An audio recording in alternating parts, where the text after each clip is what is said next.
A 4-day ceasefire is currently being negotiated between Israel and Hamas. It's a first in the war, and as part of the deal, up to 50 hostages being held in Gaza will be released, as well as Palestinians imprisoned in Israel. Both sides will let women and children go first. It's widely believed that hostages in Gaza are being held in underground tunnels. By now, you've probably heard about the Gaza tunnel system. That's because it has a crucial role in how the war is being fought in Gaza.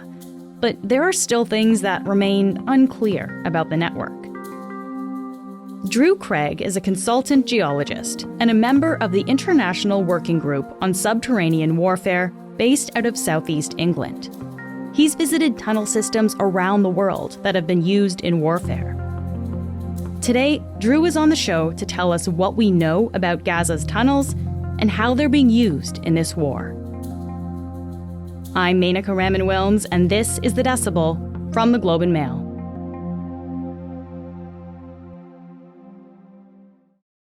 Drew, thank you so much for being here. Oh, you're very welcome. Thanks for letting me join you. So let's talk about these tunnels. Hamas claims that this tunnel system stretches over 500 kilometers underground. The IDF, the Israel Defense Forces, they say the system is used to store weapons and includes military headquarters. But these tunnels do remain a bit of a mystery, right? So I guess, how do we know that they actually exist?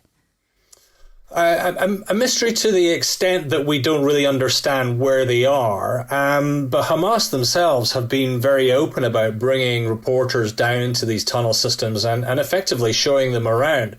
A quick look on any one of these video platforms will show innumerable interviews and guided tours showing a range of underground features. Those tunnels, a standard communication tunnel, as we'd call it, to move from A to B. And then those functional spaces where might have been for command and control or weapons engineering or storage and the like are also shown that are significant in size. So there's a lot of information out there already to demonstrate the fact that these tunnels are there. What we just don't understand is the true extent of how far they sit throughout the Gaza area. Or indeed their orientation and sort of the overall scale and size of what the network looks like. What you may have is lots of smaller zones of networks. How interconnected those sort of little zones are, we don't yet know. Okay. And a recent flashpoint in this war, of course, has been the Israel Defense Forces targeting of AlIfa Hospital in Gaza. And so there's a lot being said about this hospital. The IDF says it sits on top of an underground Hamas command center. Hamas denies this. A former Israeli PM told CNN that Israel actually helped build some of the underground spaces beneath the hospital. Well, when you say it was built by Israeli engineers, did you misspeak? No, decades ago we were running the place. So we held them. It was many decades ago, probably 4 decades ago, that we helped them to build these bunkers in order to enable more. And of course, over the weekend, the IDF released a video of what appeared to be a tunnel shaft with a circular staircase going down. Then turns into a corridor, walks down that corridor about 200 meters. We see at the end of that corridor a blockaded door that is fireproof, that has a shooting hole through it. This is a terrorist tunnel. This is a Hamas infrastructure. But have we learned anything conclusive about what is actually underneath AlIfa Hospital? This is certainly evidence. They've evolved to the point now, or the updates have evolved to the point now that we know the IDF have gone through the protective door, which was at the end of the corridor that they had gotten to on the first video. So this is, down, there's a staircase down, there was a tunnel, and there's a door at the end of that. So there was a vertical shaft, partially collapsed due to the, battle damage. It appears that there was a metal circular staircase descending down through that shaft that then led on to a horizontal tunnel of some 50 or so meters. So the IDF managed to get an asset down into that using a video camera to see what was going on. That took them as far as that blast door. We've not seen anything more. I had a quick look before I joined you to see if there's any updates to that, and there's nothing as yet. But one would expect to see sort of drip feed of further information as they investigate further into what this system looks like. All right, so let's talk a little bit more about what we do know then here. Can you paint us a bit of a picture, Drew, about what we have learned about these tunnels? A lot of the footage you will commonly see will be of a narrow tunnel, about the width of a person, about the height of a person, typically with concrete panels along the sides, and an arched concrete cover over the top, over the ceiling. And these are concrete preforms that are effectively inserted into the tunnel once they've been dug. Now, these tunnels are actually constructed with, shall we say, relative ease. The underlying geology that they've gone through is quite soft. It's effectively marine sediments, sort of beach sediments, poorly consolidated, and by that I mean you can sort of dig away at it quite easily. You don't need to drill and blast, which is what you'd see in much sort of harder rock. So the tunneling's relatively easy in that regard. And when you're saying digging, like, I mean just like people with shovels down there, or how's that done? Pretty much, yeah, pretty much. Really, really soft rock. So definitely you could use a shovel or small hand tools to sort of eat away at the wall, the face, as you sort of progress the tunnel in. But effectively, having then created the space, you then need to protect yourself, like in any tunnel engineering, where you would tunnel in and then you would shore up behind you, and that's where those concrete preforms come into play. They're then installed to secure the tunnel behind. How deep do these tunnels go? You're talking potentially tens of meters. The geology will dictate that to some degree. The other factor that comes into play is the level of the water table. So the closer you are to the coast, or the closer you are to some of the water features, the drainage features that run through the terrain, the higher the water table will sit within the rocks. And what you don't want to be doing is digging a tunnel and then having it sort of flood. So that will dictate to a certain extent how deep those tunnels are. But certainly the indications are that they're, tens of meters or getting down towards tens of meters deep. But some of the tunnels equally will be quite shallow. And we've seen tactical tunnels being used that have enabled troops to effectively pop up, effect a quick attack of some form or other, and then to retreat back into the tunnel to get away. So let's look at those as being tactical tunnels and compare those with the deeper communication tunnels that would interconnect to effectively the mission spaces. What about the entrances to the tunnels, Drew? Do we know what they usually look like, where they usually are? Wide and varied. So the tactical tunnels that I mentioned earlier on are potentially just an open hole, somewhere potentially more in the more rural areas, just covered over with scrub. But certainly the indications are that we have tunnel entrances that are within buildings. There was one video that came out about a week or so back that showed let's call it an abandoned car in a car park. And the tunnel entrance actually came up inside the car. So concealment of these access points is probably, you might say, a bit of an art form. But they are fixed points. So once they're identified, they can then be closed off or exploited. And what about things like communication, power sources down there? What do we know about that? So most of those tunnels will have power. They will have communication cables running through them. If you're underground and you're in this confined space, you need to be turning the air over. So there will be some form of air conditioning involved as well. So to that extent, they're relatively sophisticated in that they have been fitted out with what we define as what we call the umbilicals. So Hamas is thought to have begun digging these tunnels potentially in the mid-90s, maybe even before that. We don't exactly know, it seems. But why were they built in the first place? Well, the original tunnels in Gaza, and you're right, it goes back probably a couple of decades, if not longer, were originally along the Egyptian border, and they were predominantly for smuggling. And their scale and, again, their depth varied, but to the point that in some cases you're potentially able to drive a car through a tunnel. Wow. So really significant. But that capability obviously evolved. Clearly, we've seen the sort of political changes in Gaza over the years as well. And now with Hamas, those tunnels are being dug exclusively for military means. Drew, I know that you've actually been in a tunnel, not in Gaza, but at the border between Lebanon and Israel, where there's also tunnels. Can you tell us what was it like being down there? Well, it's. I think the one thing I was most struck about was the scale of what had been done. And I was there in December 2019. Unlike in Gaza, you have effectively hard rock geology up in the north of Israel along the border with Lebanon. It's dolomite and limestone. But the scale of some of those tunnels was rather incredible. But running water, again, communication cables, telephones, power and the like in order to be able to put those tunnels in. So really quite dramatic and impressive. It's tight, it's claustrophobic. I've been very lucky to visit a number of tunnels related to warfare around the world, ranging from the tunnels of Cu Chi in Vietnam through to some of the tunnels within the Dolomites, which were used during World War I. And it's incredibly claustrophobic, which I guess leads to the conclusion that underground warfare is not suited to everybody. I mean, both psychological conditioning and physical conditioning, plus the right equipment in order to be able to operate within that environment. So very, very challenging in that regard. But really fascinating to see it. But the level of engineering was what I was particularly struck by. We'll be back in a moment.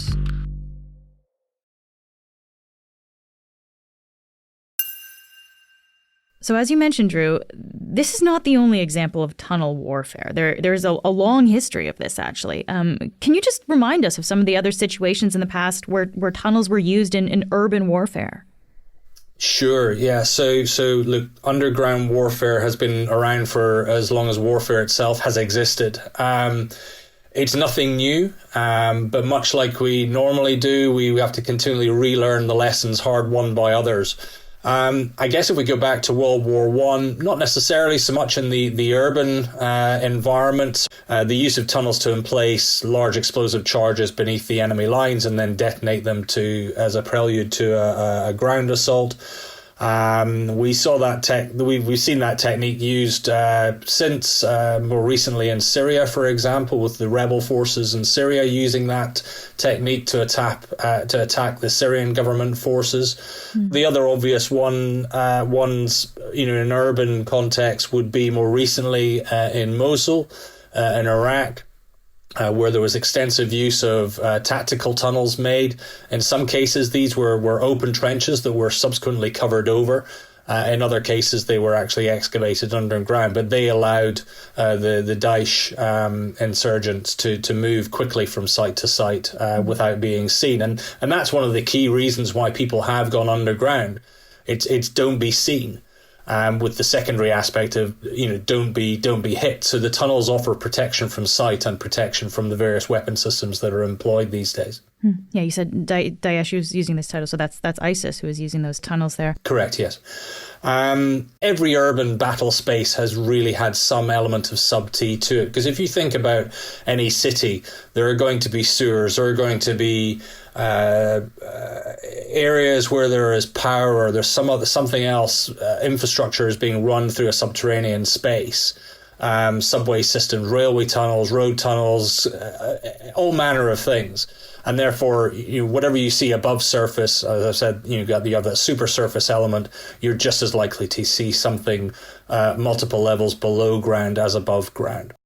I guess I'm curious though, Drew, because we've had major advances in technology, right? We can find things underwater, we can detect things in space even now. So I guess why is it that tunnels, especially these ones under Gaza, why are they so hard for us to detect? I think there's lots of technology out there. So, I work in the mining sector and we've got a myriad of systems that we can use, from aircraft to satellite to systems that are on the ground.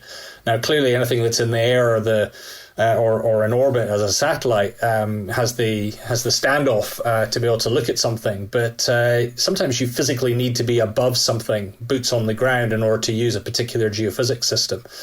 So if you take that and put that into a military context, that requires securing a piece of ground and having the freedom of maneuver to go about utilizing a piece of geophysical equipment in order to try and identify a target. That's just a target. You don't necessarily know what that means because we can't quite X-ray down through the earth yet. That may come in years to come, but we don't have that technology right now. So we have to analyze the data that we can collect to generate targets. And then very much as we saw with the Israelis in 2018 on the Lebanese border, having identified targets through a variety of means, including traditional intelligence gathering as well, to then try and target those tunnels to intercept them. And what they did there was initially drill down to see whether they could intercept the tunnels, and having effectively put a drill hole into a tunnel, put CCTV cameras and other systems down to then work out what was going on and then work out how best to deal with a particular tunnel. Wow. In one case, the tunnels were destroyed through explosive means. The Israeli Defense Force gave a certain amount of verbal warning to what was going on, loud hailers, loudspeakers, very overtly said, we're going to blow this tunnel up, and then did so. And then the other means through which they denied access through the tunnels were effectively pumping them full of concrete. Wow. To block them in that regard. Anecdotally, if you go back, the Egyptians actually denied access through the tunnels between Egypt and Gaza a number of years ago by actually flooding them with sewage. But clearly the presence or the potential presence of hostages is probably playing heavily on most people's minds right now. And therefore, anything that's being done is having to be thought through very, very carefully. I'm glad you brought up the hostages, because I think we should talk a little bit about this as well, because Israel has stated, of course, that its goal is to destroy Hamas, and part of that mission has included targeting those tunnels. But we do believe that a lot of these hostages, if not all, are being held in these tunnels, right? So is it possible to destroy these tunnels without harming the hostages? So I used the term denial earlier on. Most people, if you say, I'm going to deny that tunnel, will think, oh, you're going to fill it in or you're going to destroy it through explosive means. That might not necessarily be the case. You can deny at least partial use of a tunnel or the broader system just by blocking off an entrance. And there's been a bit in the media about the Israeli Defense Force sponge bombs. Which effectively is a two-part chemical that mixes and generates a foam that then hardens. So there are various other ways that you can deny access or deny utilization of a system without necessarily causing damage to the people who may be in that system. And there is, of course, a lot of anticipation that fighting in this Israel-Hamas war will eventually go underground into these tunnels. What would it be like to fight down there? Well, again, incredibly challenging. And I think the approach so far from the IDF appears to be don't engage in the tunnels. Hamas want to draw people in, and therefore the IDF appears to be very reticent to do so. They're leveraging drones, be it ground drones or aerial drones. They appear to be using military working dogs, and anything but putting a human being down into a tunnel. Clearly, we're seeing the tip of the iceberg in terms of what's going on there. I'm sure stories in the future will come out. But certainly in the past, it has been important to go into these systems and clear them. It just remains to be seen as to how much of that is actually going on in Gaza right now. A 4-day ceasefire has been agreed to now, and that is supposed to mean dozens of hostages may be released soon, at least 50. And when that happens, I guess, will we learn more about the tunnels, Drew, given that we think those hostages would have been held down there? Well, those hostages who have already been released have alluded to the fact that they were taken down into tunnels. Now, how much the hostages who will hopefully be released soon may be able to, how much information they may be able to pass on very much depends on how much they were moved around, how regularly they were moved around, what they were able to see and hear and feel and touch. I think it's really too early to say. And also I think we should bear in mind that it appears to be that a lot of the hostages who are going to be released are very young children. And therefore how much information they may be able to pass on, again, could be a challenge. I guess just to end here, Drew, all this being said, will we ever actually have a full picture of these tunnels, the extent of them? Will we ever really know this? No, I don't think we will. In the end, and I'm not sure when that end might be and what that end looks like, but I think we'll have a good idea of where those tunnels are. And certainly there's headlines around the hundreds of access points that are being identified. So I think we'll get an idea of the distribution of the tunnels from those access points. As to what the web of tunnels underneath the ground potentially looks like, I don't know. It very much depends on how much of that is actually destroyed, how much of that's been surveyed prior to destruction. And I guess that information will sit with the IDF, and maybe we'll learn in due course, but who knows. Drew, thank you so much for taking the time to speak with me today. No worries. Thanks for having me. That's it for today. I'm Menaka Raman-Wells. Our producers are Madeline White, Cheryl Sutherland, and Rachel Levy-McLaughlin. David Crosby edits the show. Adrian Chung is our senior producer, and Angela Pacenza is our executive editor. Thanks so much for listening, and I'll talk to you tomorrow.